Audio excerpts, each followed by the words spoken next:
The Senate's top Democrat, Chuck Schumer, says he plans to force a vote on changing Senate rules to make it easier for Democrats to pass bills and advance their agenda. But there's a real chance the move could backfire.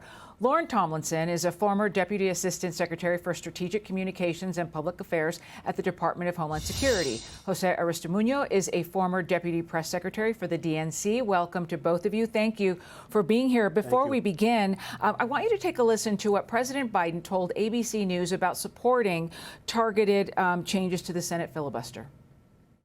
The only thing standing between getting voting rights legislation passed and not getting passed is the filibuster. I support making an exception on voting rights for the filibuster. Jose, I'll begin with you because when President Trump was in office and Republicans had the Senate, all of the Senate Democrats signed a letter defending the filibuster, and now they're looking to possibly change the filibuster. What has changed for Democrats?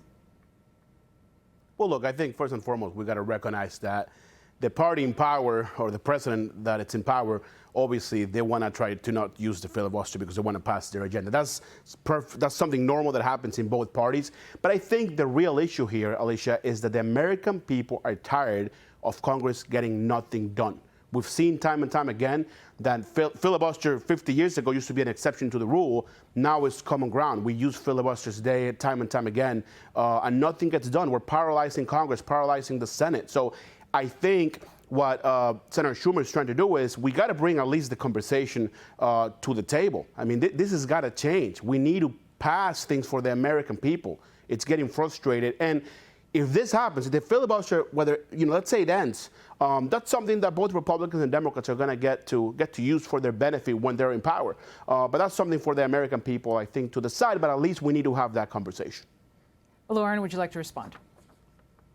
Yeah, it's surprising to me that President Biden, of all the presidents, would want to get rid of the filibuster, particularly because he was such a Senate institutionalist.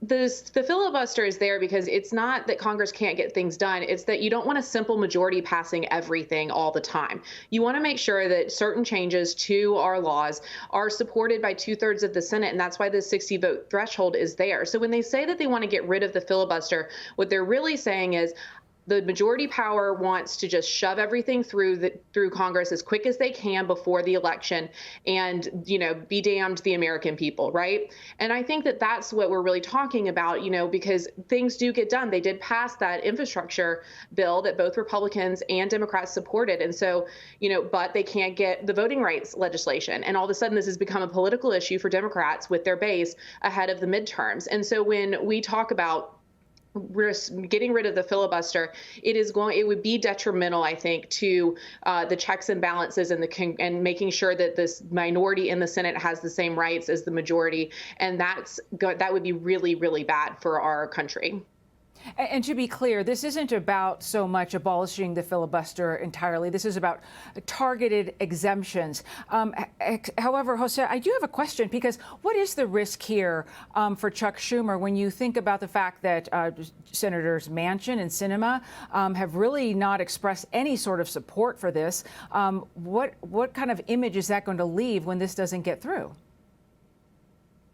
Well, look, I understand from a political standpoint, it might not look too good for some of the moderate Democrats on our party. But these are some of the tough decisions that politicians have to make. I mean, this is why they send them.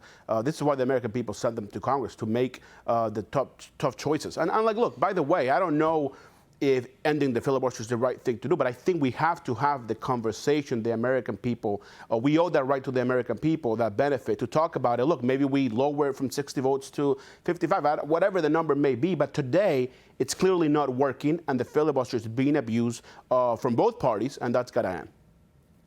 Lauren, I would just want to give you one last chance to respond here.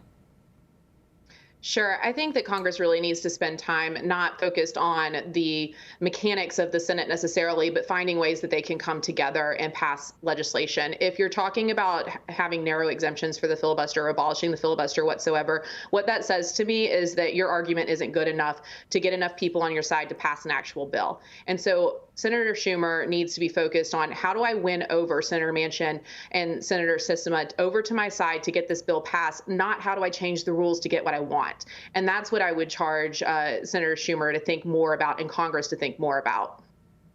Okay.